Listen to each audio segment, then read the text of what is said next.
Palakpakan po natin si Jesus. Ayan. At palakpakan naman natin si Lord sa buhay ni VJ, yung nag-announce po kanina. Ayan. Sino hong nag-a-agree sa akin na si VJ ay napaka-pogi? Oh, pogi talaga yan. Praise God. At naniniwala po ako na nahiyalaang yun ngayon, kanina, nahiyalaang. Okay. Sabihin mo nga dyan sa iyong katabi, partner. Congratulations. Kasi yung first Sunday of this year, ibinigay mo kay Lord. Mabo nga naman. Pwede mo palakpakan natin si Lord sa buhay ng katabi mo. Praise God. Sino po yung mga new friends? Yung mga first time nyo pong nakarating dito sa church? Meron po ba? We have new friends here. May I see your hands? Welcome po. Sino pa po? Sino pa? Can I see your hands? May mga parating pa lang. Okay. Yung second time mo lang naka-attend ng Sunday service. Can I see your hands? Third time. Ayun, pantatlo na po ni nanay. Praise God, sina ate. Yeah, hey. From Bukal nga po, ano po? Ay, wow. Okay.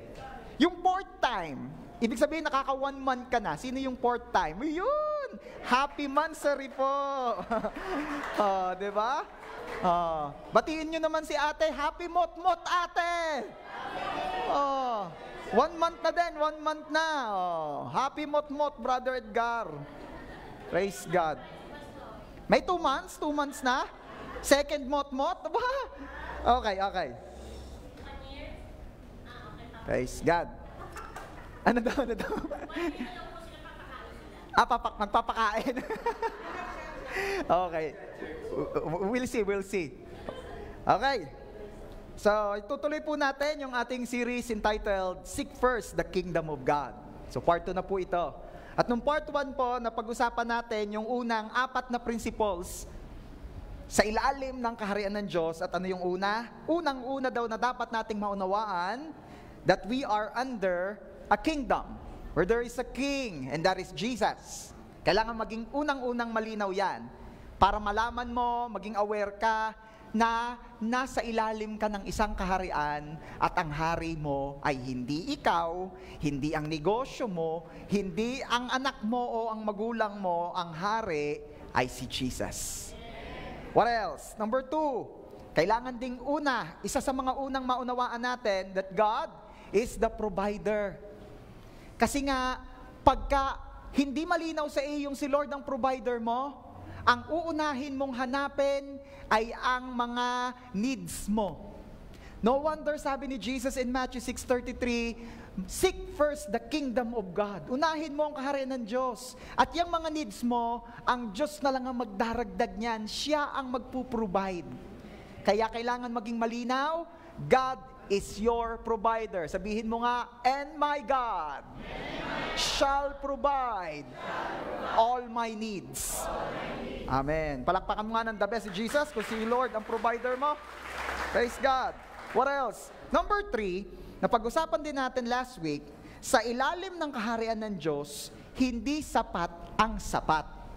Ano yan, pastor? Ba't parang greedy ata ang dating? Hindi po. Kaya sa kaharian ng Diyos, hindi sapat ang sapat dahil ang kalooban ng Diyos sa atin ay higit sa sapat upang maging pagpapala din tayo sa iba. Paano ka ba magiging blessing kung sakto lang ang meron ka?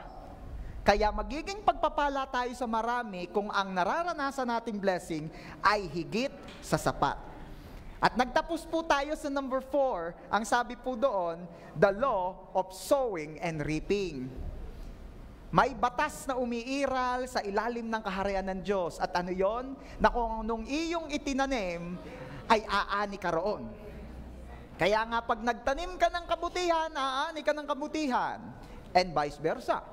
Ano ibig sabihin? Pag nagtanim ka naman ng masama, ay baka umani ka rin ng masama. Pero this is my point. Ang sabi po ng verse in Genesis, wala na riyan, pero re-reviewin lang po natin, hanggat may lupa, hindi raw po matatapos ang prinsipyo ng pagtatanim at pag-ani. Kaya hanggat may lupa, sabihin mo sa katabi mo, hanggat may lupa. Diba? Hindi matatapos yan. Kung anong iyong tinanim, aani ka roon. Ayan.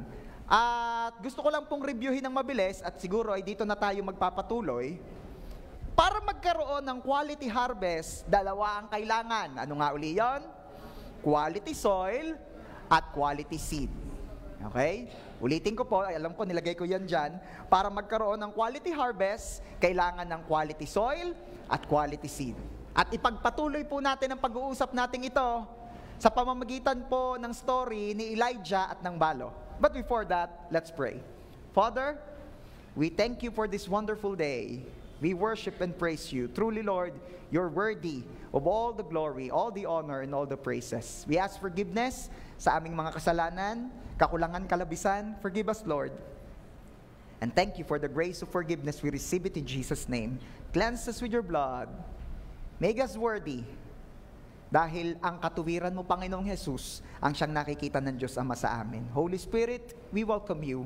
Bless my lips as I share your word. Bless the ears and the hearts ng mga makikinig. Turuan niyo po kami, malaya po kayong kumilos sa aming kalagitnaan.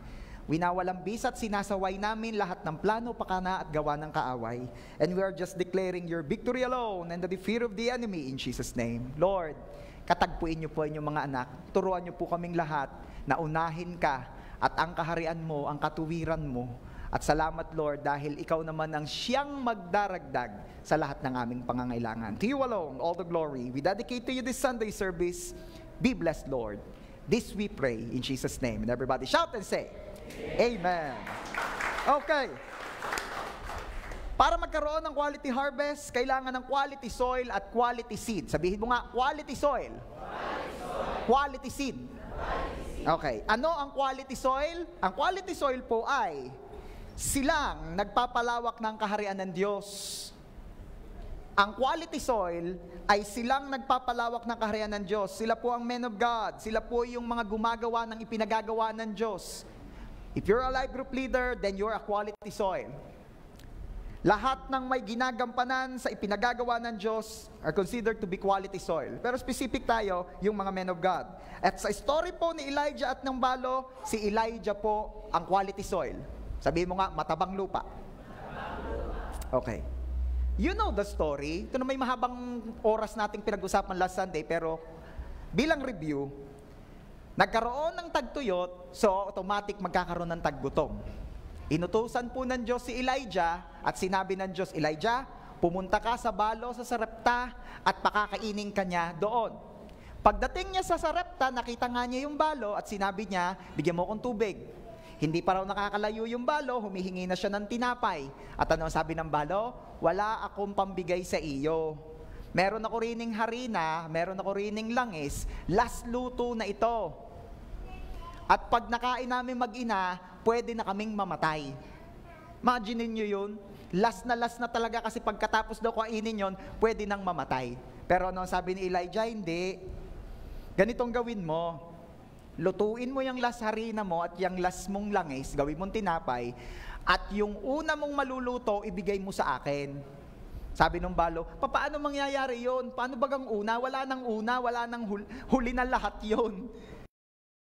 Okay, tanong ng Elijah, huwag kang mag-alala. Ang sabi ng Diyos, hindi mauubos ang harina at hindi mauubos ang langis hanggang paulanin uli ng Diyos sa lupaing ito. At naniwala na ng palataya ang balo sa sinabi ni Elijah. So ano nangyari? Niluto niya yung last harina at last langis, ginawa niyang tinapay, binigay niya kay Elijah, at ito po ang ginawa ng Diyos. Hindi na uubos ang harina sa lalagyan, hindi rin na uubos ang langis sa tapayan. Sabihin mo nga, unlimited blessing. Hindi natatapos, hindi napipigilan yung langis, hindi napipigilan yung harina. Sabihin mo naman ngayon, unstoppable blessing. At yun po ang naranasan ni Elijah, ng balo, at ng buong sambahayan ng balo according sa Bible. Okay, ito po ang gusto kong makita nyo ngayon. Nung humihingi na po ng tinapay si Elijah sa balo, pwedeng isipin o sabihin sa sarili ng balo na, aba, ay ang pagkalakas-lakas ng propetang are, nanghihingi sa akin. Ikaw, ano kaya magiging dating sa iyo kapag biglang may lalapit sa iyo manghihingi at mas malakas pa sa iyo? Ba, magtrabaho ka. Ba, kumilos ka. Laki-laki ng katawan mo, mas malakas ka pa sa akin. Pwedeng isipin o sabihin sa sarili ng balo yun. Kalakas-lakas naman na rin propetang are. Sa mga mas nangangailangan ko na lang ibibigay ang tinapay ko. Sabihin mo nga sa iyong katabi, pwedeng yun nga naman ang isipin Diba? Sa mga mas nangangailangan ko na ibibigay are. Kalakas-lakas ng propetang ito. Kaya doon na lang sa mga mas nangangailangan ko ibibigay. O kaya, ang isa pang pwedeng isipin nung balo ay ito. Sa mga kamag-anak ko na, di ba? Sa aking sambahayan na, silang sa tingin ko'y mas nangangailangan ng tulong ko. Okay. Alam niyo po yung mga nabanggit ko? Iyon po ang mga salitain, imikin ng mundo. What you're hearing now is the principle of this world. The principle of this world na nagsasabing, sa mga mas nangangailangan ko na lang ibibigay. Kung naroroon ka sa panahong iyon, or kung ikaw yung balo, mas kanino mo kaya ibibigay ang tinapay mo? Sa mas nangangailangan o sa isang propeta? Diba? Mapapaisip ka, lalo na kung prinsipyo ng mundo ang paiiralin mo. Baka ika naman ng mundo, uunahin ko ang mas nangangailangan. Kalakas-lakas ng propetang are, ay mukhang busog binusog ng uwak. Diba? Tingnan mo nga yung katabi mo kung mukhang bless. Binago ko hindi ko sinabi mukhang busog mukhang bless. Okay. So kung ano ang prinsipyo ng mundo, mas bibigyan ko yung mas nangangailangan. Ano naman ang prinsipyo ng kaharian ng Diyos? The principles of the kingdom of God oftentimes different, o minsan pa nga ay kabaligtaran pa ng prinsipyo ng mundo. Kung magiging sensitive ka lang at mapag-observe sa principles ng kaharian ng Diyos, ibang-iba kumpara sa prinsipyo ng mundo. Sabi ng mundo, pag nagkukulang ka na, keep what you have, so you will live. Sabi naman ng prinsipyo ng Diyos, kapag nagkukulang ka, lalo kang magbigay para ikay sumagana. Diba? Ano ang sabi ng mundo? Ingatan mo ang sarili mo para ikaw ay mag-survive. Ano ang sabi ni Jesus? Silang mga nag-iingat ng kanilang buhay, silang mas mawawalan nito. At silang nagbibigay ng kanilang buhay para sa kaharian ng Diyos, ay silang magkakaroon nito. Nakita nyo ang principle ni Lord? Nung nagbigay yung isang balo ng isang kusing, 2 piraso daw na pera na ang katumbas ay isang kusing. Sabi ng mga taong nakakita, hindi man laang tumunog sa lalagyan. At anong sabi naman ni Jesus? Siya ang may pinakamaraming ibinigay. Baligtad na naman. Bakit? Kasi may explanation si Jesus. Sa kabila ng kanyang karukhaan, ibinigay niya ang kanyang kalahat-lahatan. You see, oftentimes, different ang principles of kingdom of God sa prinsipyo ng mundo. So kung sinasabi ng mundo, ibigay sa mga mas nangangailangan, ito naman ang itinuturo ng Diyos sa balo through the life of Elijah. Magtanim ka sa quality soil para mag-generate yan ng quality harvest. Para umani ka ng higit sa sapat. O ay anong gagawin naman sa aning higit sa sapat? Doon papasok yung mga mas nangangailangan. Pag meron ka ng higit sa sapat, may pangbigay ka naman sa mga nangangailangan. What if inuna nung balo yung mga sa tingin niya ay mas nangangailangan according sa principle ng world? Aani din naman siya. Pag nagtanim ka, aani ka. But the question is, quality soil ba iyon? Ano nga uli ang definition ng quality soil? Those na gumagawa at nagpapalawig ng kaharian ng Diyos. Aani din naman siya. pero hindi ganun karami o hindi ganun katindi kumpara ng inani niya nung itinanim niya ang kanyang quality seed sa quality soil. And in this story, si Elijah na man of God. Sabihin mo nga dyan sa katabi mo, may pangtanim sa mga mas nangangailangan pag meron kang higit sa sapat. At paano nga uli magkakaroon ng higit sa sapat? Quality seed, itanim sa quality soil para magkaroon ka ng quality harvest. Ang mga nakakaunawa, palakpakan mo ng the best si Lord. 1 Kings 17:15, sabi po roon, siya'y humayo at ginawa ang ayon sa sinabi ni Elias. Sabi ni Elijah, gumawa ka ng tinapay. Bigay mo sa akin. Sabi nung balo, wala na po. Last luto na. Sabi ni Elijah, wag kang mag-alala, wag kang matakot. Pararamihin ni Lord. Basta, itanim mo yan. At anong ginawa? Anong nakalagay doon? Siya'y humayo at ginawa ang ayon sa sinabi ni Elias. Ano po ang ginawa ng balo? Ayon sa sinabi ni Elijah. Ang ginawa po ng balo ay kung ano yung sinabi ni Elijah, ang prinsipyo ng kaharian ng Diyos, at hindi po yung prinsipyo ng mundo. Okay, what else? Sa pagpapatuloy po, yung buong verse 15, siya'y humayo at ginawa ang ayon sa sinabi ni Elias. At ang babae, siya, meaning si Elijah, at ang sambahayan ng babae ay kumain ng maraming araw. Ano po ang gusto kong makita ninyo from this verse? Sino po ang mga nakakain? Nung sumunod, yung balo sa sinabi ng Diyos through Prophet Elijah, sino ang mga nakakain? Yung balo, si Elijah, at sino pa yung bigla na lamang napadagdag sa listahan? O wala namang kanina sa eksena yung mga sambahayan na yan. Ganun kasi talaga, pag marami na, lumalabas sila. Pag may blessing na, dumadating sila. Ganun talaga. Huwag kang sasama ang loob. Talagang ganun. At pag lumalapit sa iyo, ibig sabihin, you are blessed. And not just blessed, you're blessed to be a blessing. Okay?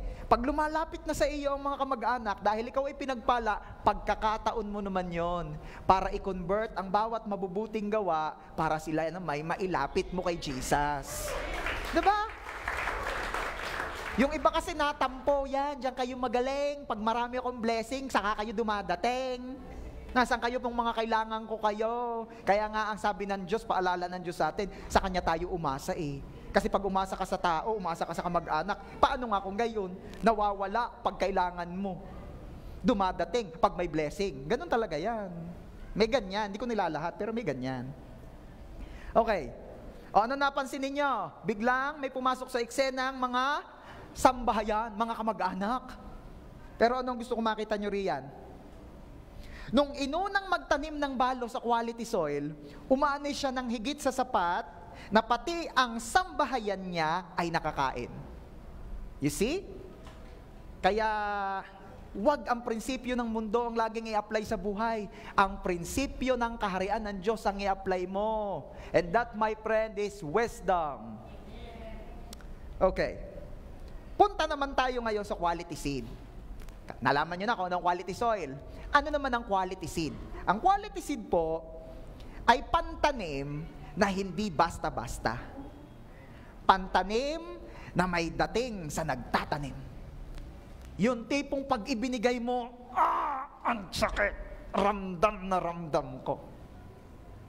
Alam mo kapag may ramdam o may dating sa iyo ang binigay mo. Pag yung ibinigay mo, kahit kayo mawala sa akin, yan may pampasikip lang, ayos lang. Diba? Pero yung kapag binubunot mo pa lamang, ay parang ang binubunot sa iyo yung spinal cord. Ang sakit! Lord! Magiya ko na rikinita! That, my friend, is quality seed.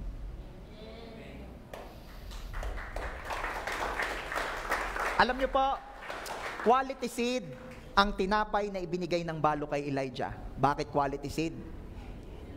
Isusubo na ng anak, kinuha pat ibinigay sa propeta.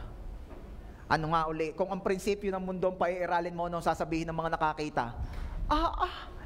Isusubo na ng anak, ibinigay mo pa sa propeta. Talagang ikinapapag-uto ng maigi niya. Yan ang sasabihin ng mundo. Pero ano ang sabi ng Diyos kay Elijah? Actually, napakahirap ng kalalagayan ni Elijah that time. Dahil si Elijah ay napag-utusan din lang. Sinabihan din lang ni Lord. Sabihin mo doon sa balo, Lord, naman mabuti kung maniwala nga baka isipin na ako ang may sabi, ako ang may gusto. Napaka-self-serving po nito, Lord, napaka-self-serving. Kaya last Sunday, paulit-ulit ko sinasabi sa inyo, hangang-hanga ako kay Elijah. Bakit? Hindi madali ang ginawa niya. Alam niyo kung ano kasama nito? Alam niyo kung ano katulad nito? Yung sasabihin ko sa inay baby, magtanim ka sa akin. Dahil lang sabi ng Diyos, pagpapalain ka. Anong sasabihin ng mga makakakita? Panggastos na sa tatay Pang-support na sa tatay. Kaya hindi madali yung ginawa ni Elijah. Napakahirap niya. Kasi mukha siyang self-serving. Pero bakit confident si Elijah? Mamaya, sasabihin ko sa inyo. Paalala nyo sa akin. Pag nakalimutan ko, di nyo na malalaman. Okay. Everybody say, quality seed. Quality seed. Quality seed ang binigay na tinapay ng balo kay Elijah. Bakit? Kasi po, may dalawang katangian ang seed ng balo. Unang katangian ng seed ng balo, ito po ay seed o binhi na nagmula sa matinding pangangailangan o kung tawagin natin ay crisis seed. Ito po'y hinugot. Sabi nga ay inagaw sa bibig ng leon. Mga mister, alam niyo yung ibig ko sabihin. Ito po ay isusubo na ng anak ay kinuha pa. Ito po ay pagpapalang hindi na madaling i-share dahil in need, taggutom. Ano nga uli ang description ng balo doon sa tinapay na yon? Pag ito'y nakain naming mag-ina, pwede na kaming mamatay. Sino nakaranas na ng gayon? May bigas kapag Mars, last na din na rin saing talaga last na, oo. At pag naisaing namin ito at nakain namin mag-iina, pwede na kaming mamatay. Ano man? May na-encounter na kayong ganyan? Katindi nun, napakatindi nun, kung meron man. Kaya ang binhi na nagmula sa matinding pangangailangan o crisis seed, ito po ay tinatawag ding minsan na sacrificial seed. Sakripisyo na ito Basahin nga uli natin.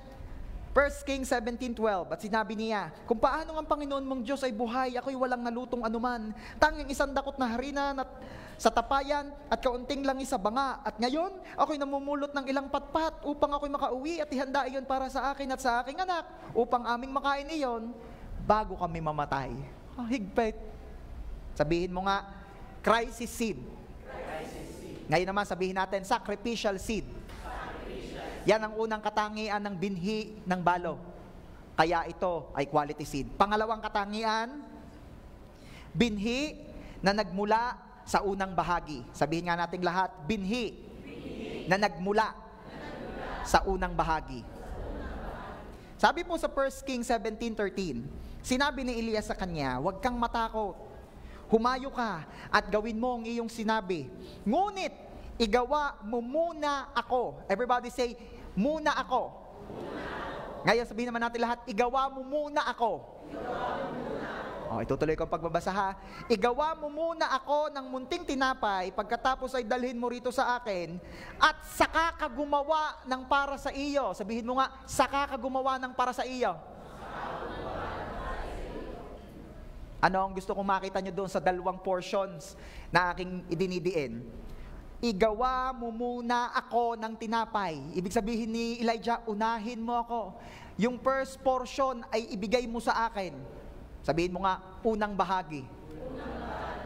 At talaga namang na-validate na talagang first portion ang sinasabit, hinihingi ni Elijah kasi yung sumunod na linya, ang sabi niya, at saka ka gumawa para sa iyo. Saka ka gumawa. At pagkatapos mong ibigay sa akin ng first portion, kung may matira, yun ang iyo.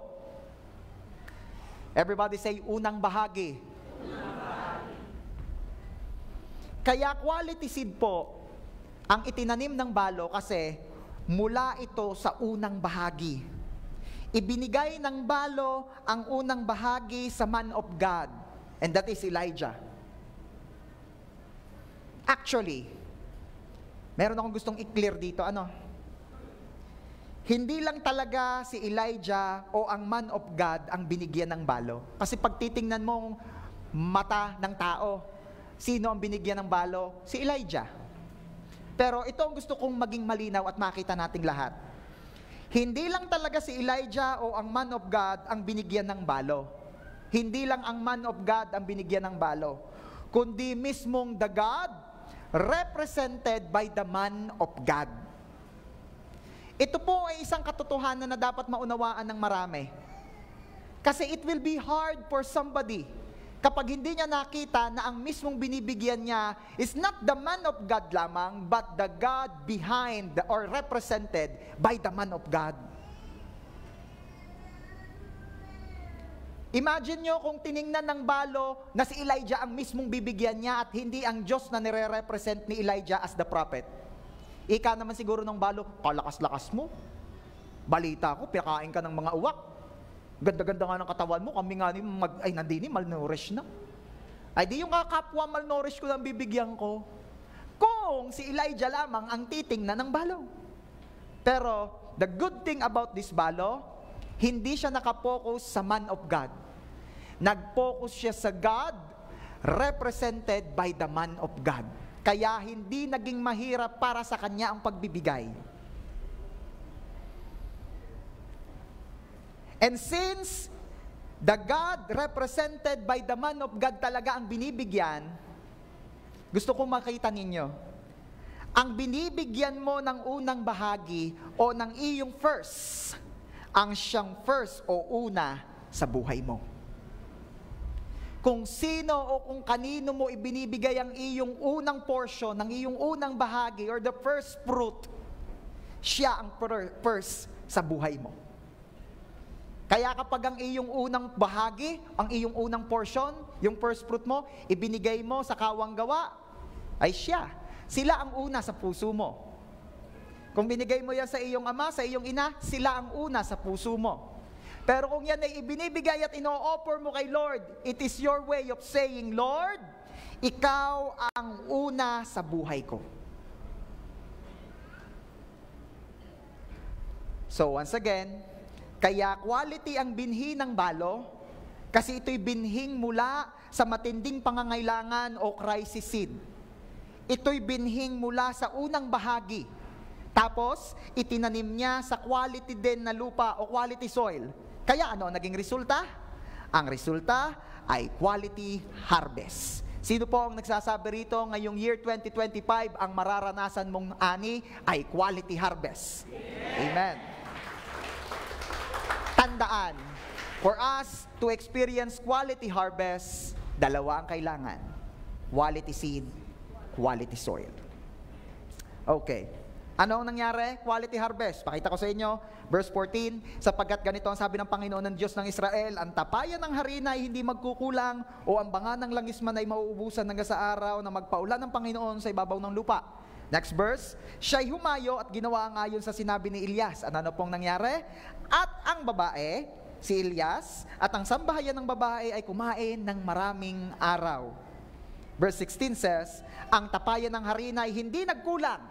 Sabihin mo nga, hindi nagkulang. Hindi nagkulang. O ang banga ng langisman ay hindi naubusan. Sabihin mo, hindi naubusan. Hindi naubusan. Ayon sa salita ng Panginoon na kanya sinabi sa pamamagitan ni Elias. Pwede ba ideklara mo ngayon sa sarili mo, year 2025. Ito ang taon na ako'y hindi magkukulang. Ito ang taon na ako'y hindi mauubusan. Ang mararanasan ko ay unstoppable blessing of God. In Jesus' name. Amen. Palakpakan natin si Jesus. Praise God. Punta na po tayo sa susunod na prinsipyo sa ilalim ng kaharian ng Diyos. Number 5. At mukhang hanggang dito lang muna tayo. The Word of God. Everybody say, the Word of God. The Word of God. Sabi nga, ang sinabi ng hari, hindi mababale. Remember, We are under a kingdom where there is a king, and the king is walang iba kundi ang Panginoong Jesus. Kaya kung ang sinabi ng hari ay hindi mababali, tandaan natin, ang sinabi lalo ng hari ng mga hari, ay talagang dapat yan i-apply mo. Sabi po sa John chapter 1 verse 1, sa simula ay ang salita. At ang salita ay kasama ng Diyos. At ang salita ay Diyos. Kaya hindi po pwedeng aalisin mo sa eksena, sa lahat na nagpapasakop sa kaharian ng Diyos, hindi pwedeng mawala ang Word of God. Sapagkat ang salita ay nandoon na nung simula at kasama na ng Diyos noon pa ang salita at ang salita ay Diyos. Para hindi ka malito, ituloy natin ang pagbabasa. Verse 2, sa simula ay kasama na siya, yung salita ng Diyos. Verse 3, lahat ng mga bagay ay ginawa sa pamamagitan ng salita. At kung wala ang salita, ay hindi nagawa ang anumang bagay na ginawa. And verse 4, nasa sa salita ang buhay, at ang buhay ay siyang ilaw ng mga tao. At para magka-idea ko na kung sino yung sinasabing salita, lockdown na tayo. Verse 14, at naging tao ang salita, at tumahang kasama namin, at nakita namin ang kaniyang kaluwalhatian gaya ng sa tanging anak ng Ama, puspos ng biyaya at katotohanan. And who is that word that was made flesh and dwelt among us? He is Jesus. Kaya, come on, give glory to Jesus. Huwag mong babaliwalain ang salita.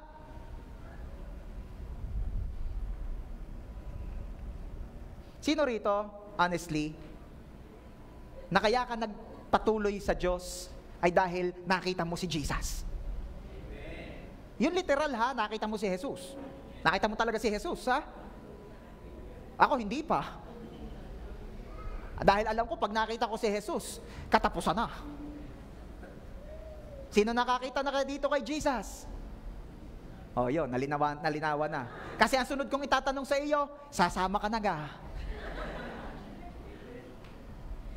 Okay. Wala pa. Pero bakit ikaw ay nagpatuloy sa iyong relasyon sa Diyos? Kasi narinig mo ang salita. Kasi narinig mo ang word. Ang word ay na-preach. Ikaw ay nakarinig. At pagpasok ng word sa iyo, may ginawa ang word sa iyo simply because that word is not just a mere word. The word is God. Ang salita ay Diyos. Okay.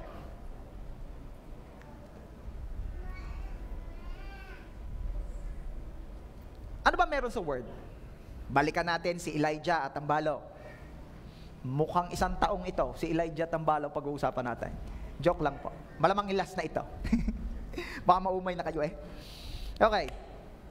Sabi po sa 1 Kings 17:2, at ang salita ng Panginoon ay dumating kay Elijah na sinasabi, umalis ka rito, lumiko ka patungong silangan at magkubli ka sa tabi ng batis Cherit na nasa silangan ng Hordan. Ikaw ay iinom sa batis at aking iniutos sa mga uwak na pakainin ka roon. Kaya't pumunta siya roon at ginawa ang ayon sa salita ng Panginoon. You see, laging ang kilos ni Elijah is according to the word. No wonder si Elijah ay blessed. No wonder si Elijah ay confident. Simply because lahat ng imik niya, lahat ng kilos niya, guided and according sa word. You want to be blessed ngayong year 2025? Gusto mo maka-breakthrough ka, mas maging confident ka sa lahat ng sasabihin at gagawin mo ngayong 2025? Then live, walk, talk according sa word ni Lord. Kasi ang power nasa word. Ang authority nasa word. Pwede naman akong magsalita sa inyo ng mga inspirational talks na hindi na nagme-mention ng mga Bible verses. Pwede naman yon. Anong tawag doon? Hindi yun preaching. Ang tawag doon, talk. Ang tawag doon, seminar. Pero kailan nagiging preaching?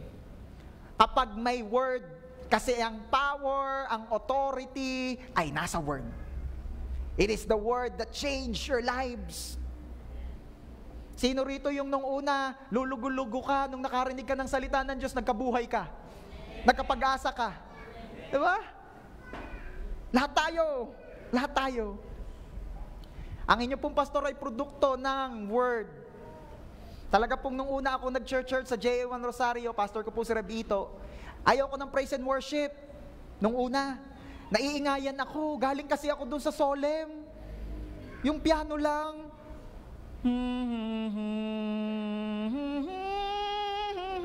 Ganun lang kami noon. Ayaw ko ng drums. Nung mga una-unang linggo pa nga na-attend kaming magkapatid na lalaki, inukursunada namin yung drummer sa pintuan ng church. Yabang na yabang mo, kala mo ikaw lang marunong. Gayong kalala. At nung una po, na-attend ako, kasi gusto ko ang word. Yun lang, wala nang iba. Pagkatapos ng word, batsi na. Ano sasabihin mo, fellowship, kama, yan siya. Suplado po si pastor eh. Noon. Ayan. Then, ako po'y na-in love. Ayan, iba na naman naiisip ninyo. Na-in love po ako sa word. Sabi ko, amazing. Nakaka-inspire, nakakabago ng puso, nakakabait, nakakatino, nakakabigay ng pag-asa. Nagkakaroon ako ng, parang gusto kong magkaplano na sa buhay na dati para bagang, nung po mga panahong iyon, ang isip ko, 20 anyos, mag-aasawa na ako, yun lang nasa isip ko eh. Kaya nung naging 20 na ako, sabi ko ba, bata pa pala, tayo muna. Praise God, ako po'y nakarinig ng word. And right after that, na ako'y na-bless ng word ni Lord, yun ang isang naging goal ko sa buhay. Gusto ko, marami rin ang mapagpala ng salita. At hindi ko alam, mula doon sa desire na iyon, abay, may ginagawa na pala ang Diyos sa akin. At doon na.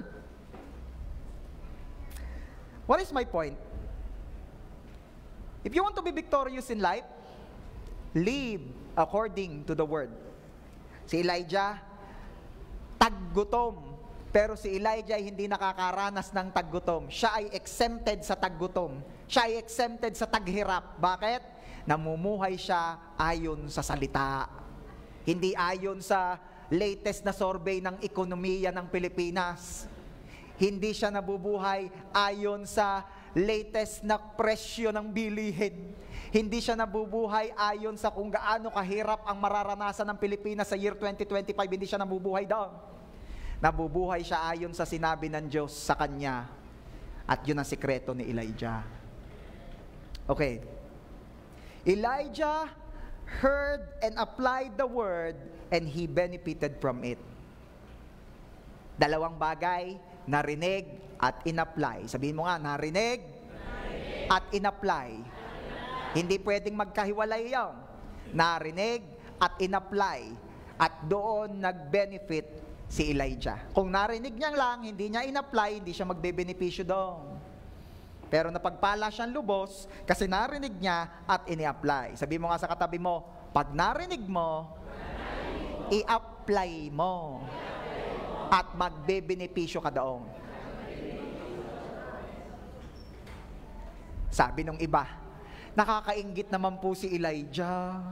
Pastor, nakakainggit naman po si Elijah. Bakit nakakainggit si Elijah? Kinakausap po kasi siya ng Diyos. As in, talagang literal na kinakausap siya ng Diyos at specific po ang word ni Lord sa kanya. Nakakainggit naman po. Sino mga naiinggit din kay Elijah dito? Actually, wala kang dapat ikainggit kay Elijah. Actually, you have a better position than Elijah. Bakit? Mas blessed ka nga kay Elijah kung tutuusin. Bakit? Kasi you have the Bible. Nung time ni Elijah, wala pang Bible. At baka hindi mo rin naman gugustuhin yung nararanasan ni Elijah that time na kinakausap siya ng Diyos. Parang may idea kayo kung paano makipag-usap ang Diyos sa mga naunang propeta. Alalahanin natin kung paano kinausap ng Diyos si Moses. Nung kinakausap po ng Diyos si Moses sa bundok ng Sinai, ayos ang pulong nila. Pero ang mga tao po sa baba ng bundok, mga natakot. Dahil kung ang pakinig ni Moses habang kinakausap siya ni Lord ay salita, ang pakinig po ng mga nasa ibaba ng bundok ay kulugang-kulugan at kidlatang-kidlatan. Kasi nga, hindi makontain ng mundo ang salita ng Diyos. Siguro iimik si Lord, Moses. Maririnig ni Moses, Lord. Pero doon sa baba ng bundok, yung mga taong iba doon, ang rinig nila, Kash! Ay, sinong makikipagpulong ng maigi sa gayon? Lord, ano po sasabihin nyo? Kash! Lord, sulat nyo na lang, text nyo na lang. Chat-chat na lang, Lord. Choppy ka. Di ba? Kaya baka hindi mo rin gustuhin. Lord, bumaba nga po kayo, kausapin nyo ako. Biglang bumaba ang apoy mula sa langit. Tatay, Lord, katapusan hindi, nababa nga ang presensya ng Diyos. Ganun eh. Kaya ikaw mo naman, Bible na nga lang, magaling pang Bible. Hindi nakakatakot. Di ba? O kaya biglang, sasabihin mo, Lord, kausapin mo naman ako please. Bumukas ang langit, nagbabaan ng mga anghel. Saka yung chariot of fire. Sabi mo, Lord, nagsisisi na ako, katapusan ko na. Hindi, nababa pa lang ang hari ng mga hari. Alam nga namang bababa ng basta na lang. Kaya nga nung bumaba si Jesus, siya'y nagkatawang tao, hindi matanggap ng mga Hudyong siya ang hari. Dahil hindi mukhang hari. At nakasulat po sa Bible na ang sunod ng pagbabalik ng hari ng mga hari ay triumphant entrance na talaga. Talagang alam mong hari ng mga hari ang dadating. Okay. Nung time ni Elijah, walang Bible. Kaya mas blessed ka. Sabi mo sa katabi mo, mas blessed ka. What else? Our technology gives us the advantage to read and to read, to listen and to listen the Word. Noong panahon ni Elijah, walang FB Live. Noong panahon ni Elijah, walang recorder. Di ba? Kaya mas blessed ka, nababalik-balikan mo. Kahit yung mga messages nung pandemic, pwede mong balikan.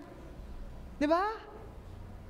Kami pong mag-asawa, ugali na po namin yung after service, nakikinig pa uli kami ng mga services natin, ng rosaryo, ng kung alin ang makita sa Facebook. Na JA1 Church, siyempre. Hindi man kami nakikinig sa mga Kingdom of God sa Davao. Hindi mo nakikinig. Alam nyo na yung kung kaninong church yung 3-pointer yun, siya kayo. Okay. Nakikinig kami at may advantage ka. Napaka-bless mo. Okay. 1 Kings 17:8. At ang salita ng Panginoon ay dumating sa kanya. O, tingnan mo, laging bago kumilos o magdesisyon si Elijah, iniintay niya yung word. Huwag kang padalos-dalos, kapatid. Napakahaba ng year 2025 para magmadali. Intayin mo ang word. Pag may mga major decision in life ka, mag-aasawa ka, major decision in life yan ha, yung pag-aasawa. Hindi yan yung unang papasok din sa Jollibee, arangay girlfriend ko. Huwag gayon. Pinagpe-pray yan. Dahil yan ay makakasama mo na habang buhay. Ano pa mga major decision in life? Trabaho. Hindi yung kung sinong unang tatawag sa akin, hindi na talaga ako. Hindi gayon. Yung mga estudyante, yung kursong kukuhanin para hindi ka palipat-lipat. Pinagpe-pray yan. Meron kang i-acquire, malakihan, bibili ka ng lote, bibili ka ng sasakyan, bibili ka ng kung anong gusto mong bilhin. Pinagpe-pray yan, iniintay ang word. Pag walang word, pag walang confirmation, wag hada ng hada. Hindi yung, may pera na ako, bibili. May pera na ako, bibili. O di yun, tambak. Tapos hindi mo naman pala kailangan, bili ka ng bili. Kaya, FB friend mo na yung mga nagdi-deliver ng Lazada at Shopee. Pinagpe-pray yan at iniintay ang word. Look at Elijah. Wala siyang kilos na hindi inintay muna ang word. Pagdating ng word, saka siya nagdidesisyon. Pagdating ng word, saka siya kumikilos. Are you there? Hindi yung, ay pogi naman higi na. Share na lang ng mga born again. Tanggapin mo si Jesus. Bakit? Tanggapin mo si Jesus kasi pag di ka tinanggap si Jesus, hindi ka tatanggapin ni mama at papa. Gayong ga. Sige, ano pa nang gagawin? Tinatanggap ko si Jesus. Tinatanggap ko si Jesus. Huwag gayon. Sayang pastor, pogi na hagyan ng may umatinda pogi. Open your eyes and see. Maraming pogi dyan. Kung hindi ka man napupugian ngayon sa physical, tingnan mo yung spiritual. Spiritual. Hindi nga kita yon. Kita yon. Pag every Sunday narito, iba-iba yan. Pugi-pugi na yan. Lamang na yan. Maganda-ganda na yan. Ang laging piliin at hanapin ay yung mas in love kay Lord.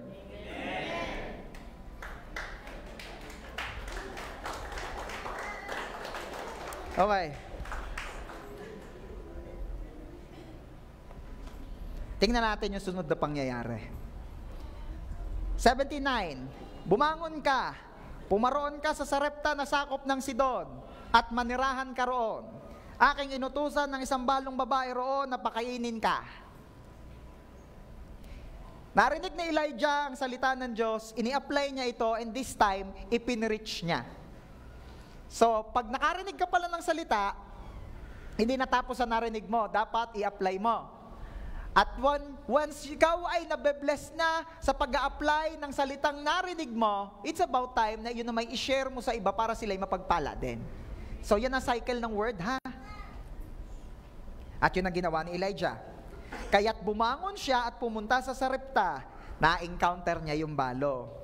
Verse 11, nang siya'y pumunta upang kumuha, kanyang tinawag siya at sinabi, dalhan mo ko ng isang pirasong tinapay. O sa madaling salita, pakainin mo ako. Anong gusto ko makita nyo rito? Eto na. Di ba sabi ko sa inyo, ano nga yung papaalala nyo sa akin? Nalimutan nyo na din. Bakit ako hangang-hanga kay Elijah? Eto. Kasi si Elijah po ay hindi takot o affected sa sasabihin ng iba. Once may word si Lord, ipinipreach niya kahit paanong sabihin ng iba. Diba? Confident siya.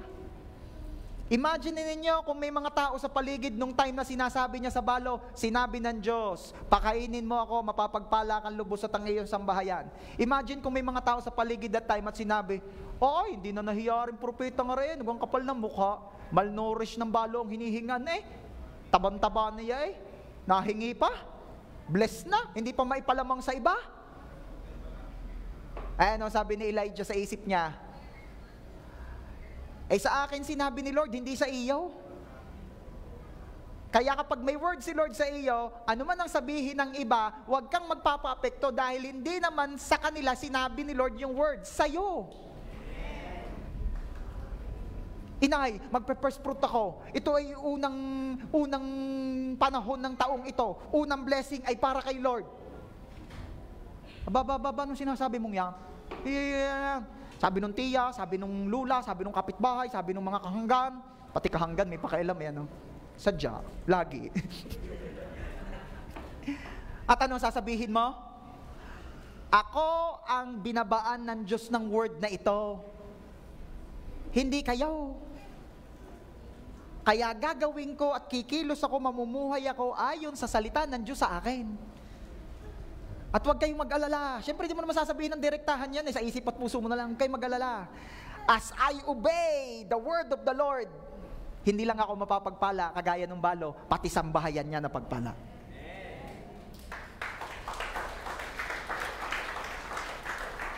Si Elijah po, ako'y hanga kasi hindi siya takot o affected sa sasabihin ng iba.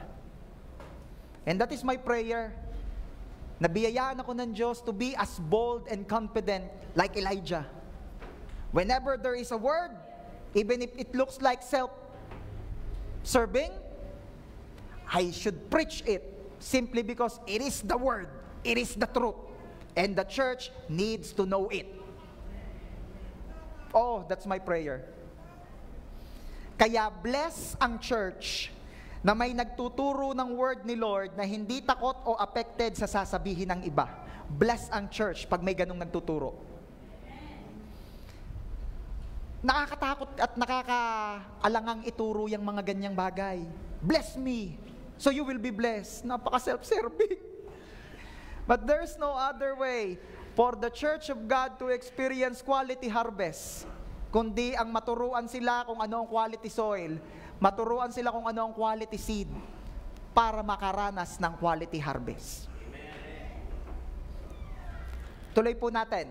1 Kings 17:12, at sinabi niya, kung paano ang Panginoon mong Diyos ay buhay, ako'y walang nalutong anuman, tanging isang dakot na harina sa tapayan at kaunting langis sa banga. At ano sabi? Iluluto ko, at pag naluto namin, last meal na naming mag-ina. Ano ang sabi ni Elijah? Huwag kang matakot. Yan na. Sabihin mo dyan sa katabi mo, huwag kang matakot. Pastor, hindi naman po ako affected sa sasabihin ng iba sa akin. Yung word ni Lord talaga, narinig ko yon, akin yon, i-apply ko yon. Natatakot lang po ako. Kasi kagaya po nung balo, ibigay ang kung anong meron ka. Nakakatakot po yun. Baka naman magkulang, baka walang maibayad ng tuition, baka walang maipambaon, baka walang maibayad sa kuryente, baka walang maibayad sa upa. Sabihin mo nga, huwag kang matakot.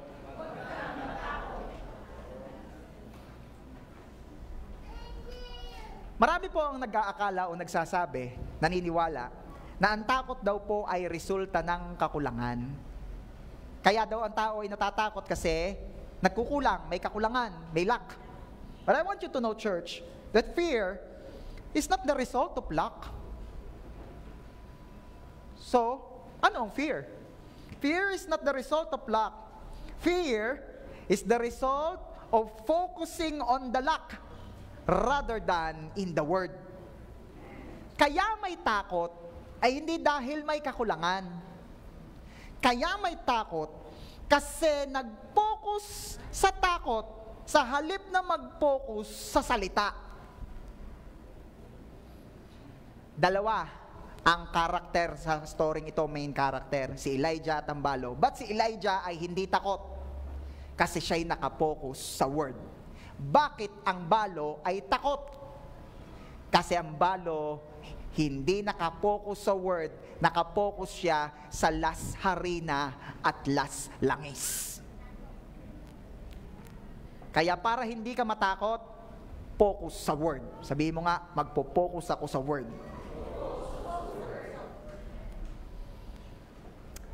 Tingnan niyo ha, meron dalawang may pangangailangan. Si A, nakapokus sa kanyang needs.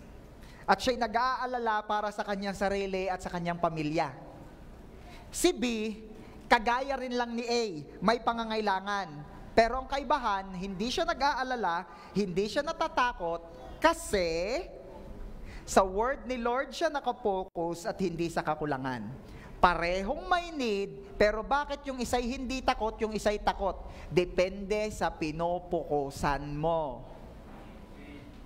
Sabihin mo nga dyan sa katabi mo, focus on the word. Huwag sa iyong needs. Kaya kapag may needs na nagpapapansin sa iyo, ang i-entertain mo ay kung anong pangako ng Diyos sa iyo.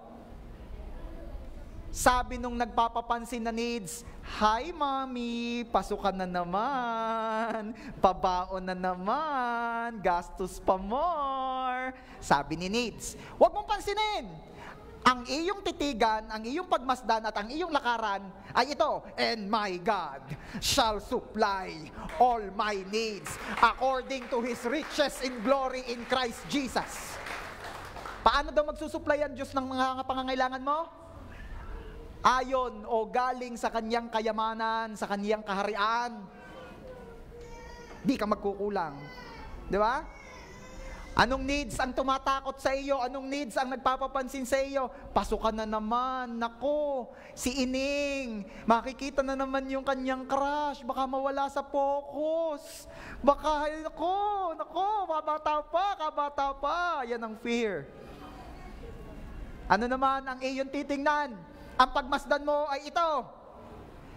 Sabi ni Lord sa mga anak ko, "For I know the plans I have for you. Plans to prosper you, not to harm you. Plans to give you hope in the future." Kaya naniniwala ako sa biyaya ng Diyos makakatapos ng pag-aaral ng aking mga anak. Hindi sila maa-out of focus. Are you there?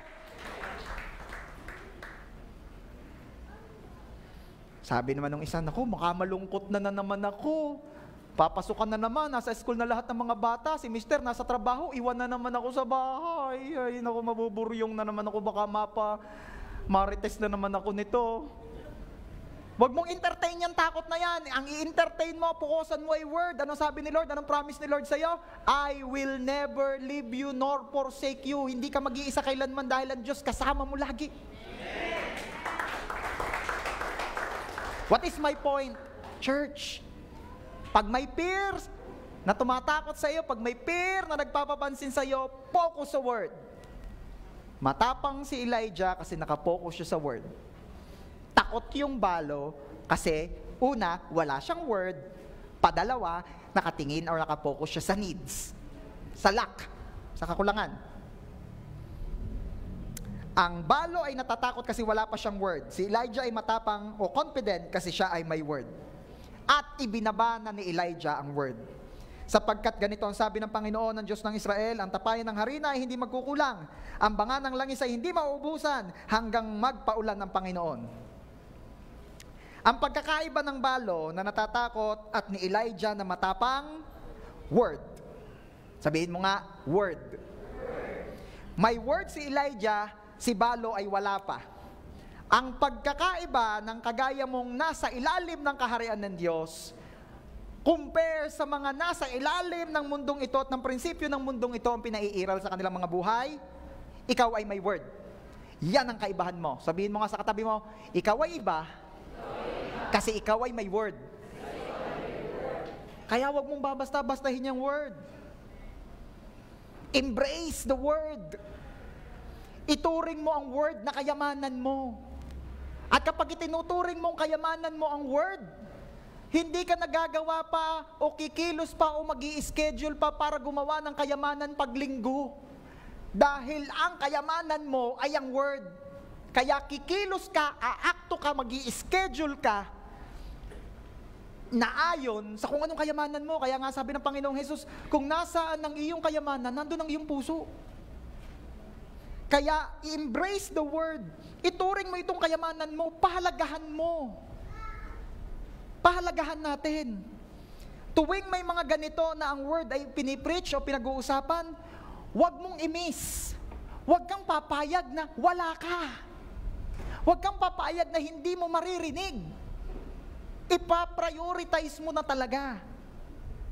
Pahalagahan mo.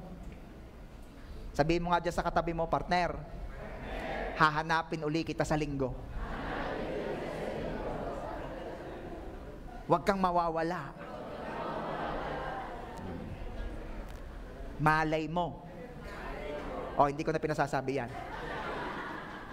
Malay natin, biglang may dumating din at sinabi, narinig ko po yung live. At ang word po ni Lord sa akin nung last Sunday, the following Sunday na, ay ako raw po ay may higit sa sapat. Kaya ang akin pong pagpapalang ito ay i-share sa mga kapatiran. Malay mo, the following Sunday, may biglang tumayo dyan sa unahan at magsabing gayon at namigay tig 1,000. Yan. Diyan kayo magaling. Example lang yon. Ang point ko ito, ang laki-laki ng namimiss ng mga hindi pinapahalagahan ng word. Miski ka nga wala kang natanggap na 1,000 piso ngayon, ako'y naniniwalang higit pa sa 1,000 ang natanggap mo ngayon. Higit pa. Gawin mong priority ang makarinig ng word. Kaya ako'y natutuwa doon sa mga kapatid natin from Bukal. They're here. Pwede mapalakpakan natin si Lord sa kanilang mga buhay. At yung mga kapatid pa natin galing pa sa mga malalayo. Grabe. 1 Kings 17:15. Malapit na po ako matapos. Siya'y humayo at ginawa ang ayon sa sinabi ni Elias. Di ba nung una natatakot yung balo? Pero nakikita nyo ngayon sa verse na yan, humayo na rin siya at ginawa niya ang sinabi ni Elias. Bakit nawala ang takot? Bakit tumapang yung balo? Tumapang na din ang balo kasi may word na din siya that was preached by Elijah. Blessing po sa balo si Elijah na hindi natakot i-preach ang word. Bless ang church na may hindi natatakot mag-preach ng word. Bless ang church. Alam niyo po ba may mga churches na hindi pinag-uusapan ang giving? Kasi may fear ang pastor na baka siya ay ma-label na self-serving ang turo. But here, by God's grace and all for God's glory, itinuturo po natin, pinag-uusapan po natin ito, ang pagbibigay. Dahil ito isa sa paraan ng Diyos upang lubos na mapagpala ang kanyang simbahan.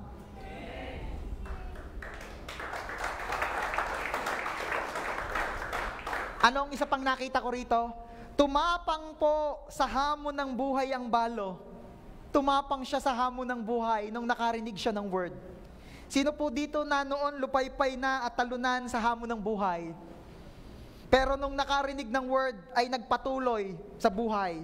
Nung nakarinig ng word at patuloy na nakakarinig ng word, abay tumapang sa buhay.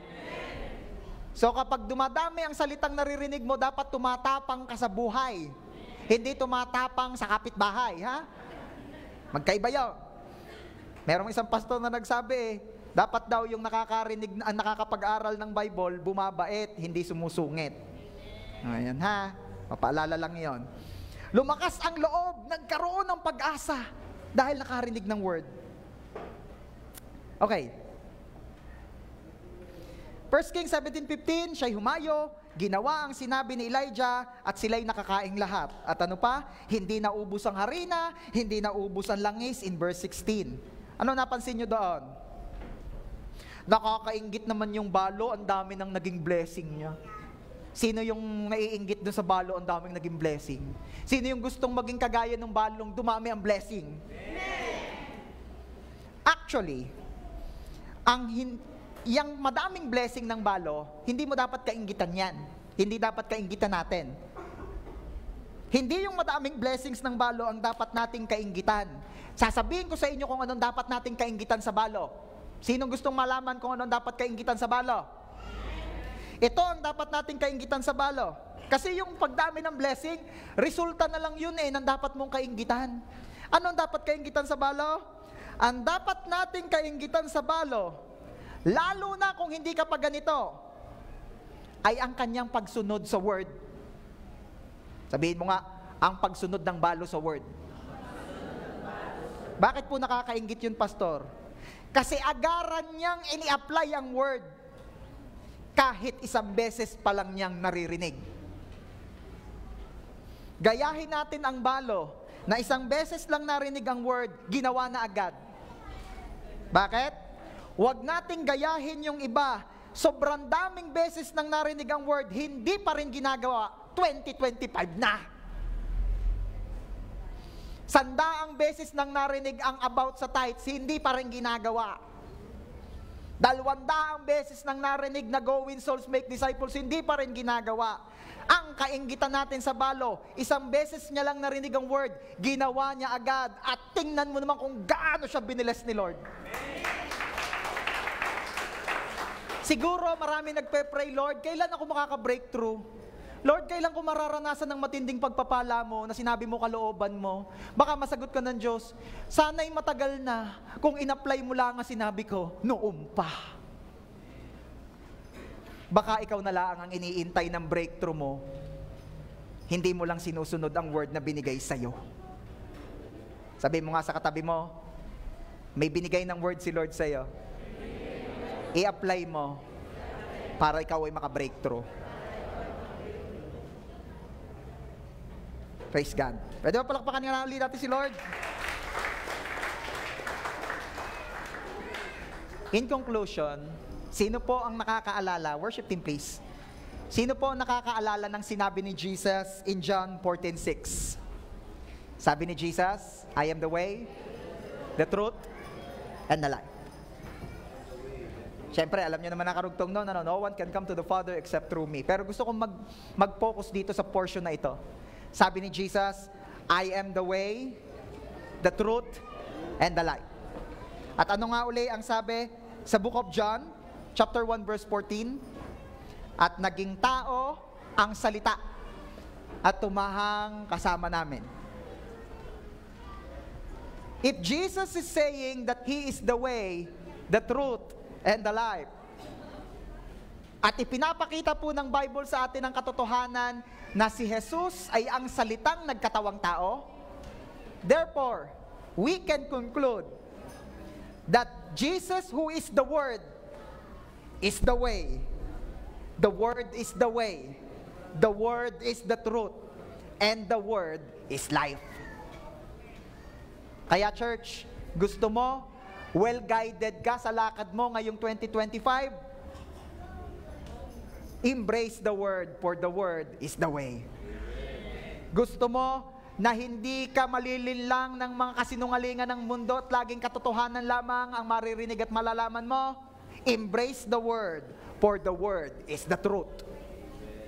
Gusto mo maranasan ang tunay na buhay na inihanda ng Diyos sa mga umiibig sa Kanya ngayong 2025? Embrace the Word, because the Word is life.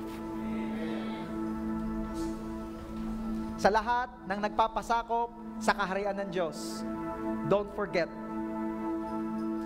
the Word of God ang iyong way, the Word of God ang truth, the Word of God ang iyong buhay. Kaya embrace the Word, pahalagahan mo ito.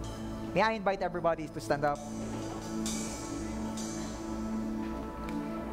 And since ako'y naniniwalang mas pahahalagahan mo ngayon ang word ni Lord, isa sa sinabi ng Diyos, you should have no other gods before me. Therefore, worship the God, worship the Lord, worship Him alone, worship Him in spirit and in truth. Sambahin mo ang Diyos. At ano sabi ni Jesus? Kung hindi mo gagawin, uutusan niya ang mga batong sumamba.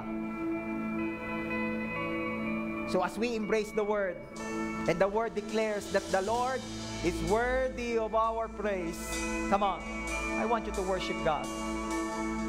Let this church worship the Lord of Lords, the King of Kings, and that is Jesus.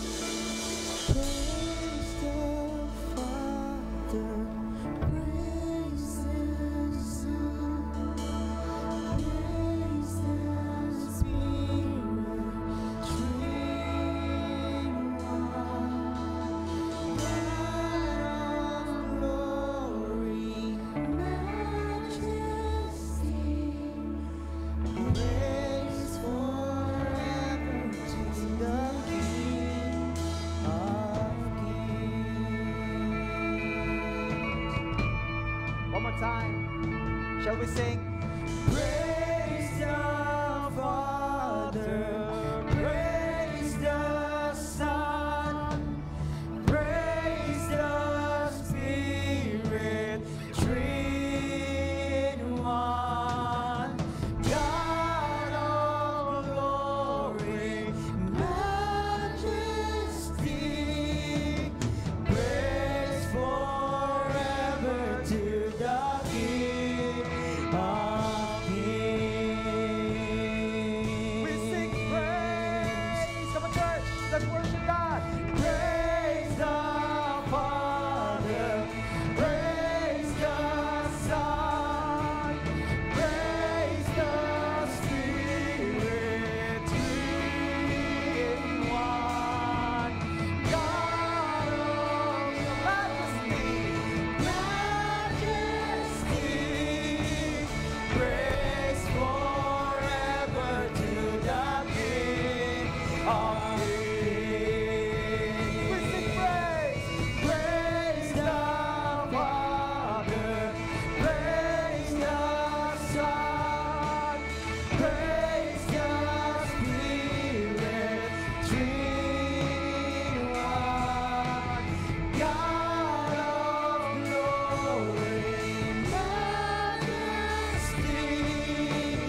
praise forever to the King of Kings. Mga kababaihan, sambahin mo ang Diyos mo as you sing. Oh, Praise the Father, praise the Son, praise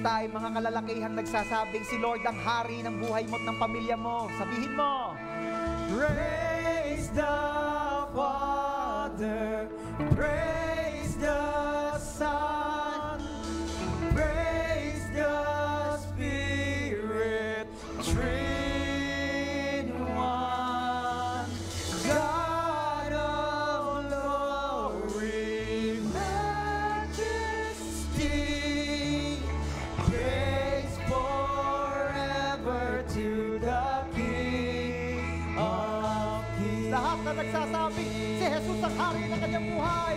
Oh, sabihin mo, praise! Praise the Father, praise the Son, praise the Spirit, three in one, God of glory, majesty, praise forever to the King of Kings. Praise forever to the King of Kings. Praise forever. Praise forever to the King of Kings. We give you praise.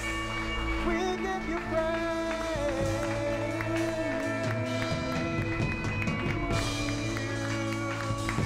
We worship you, Lord.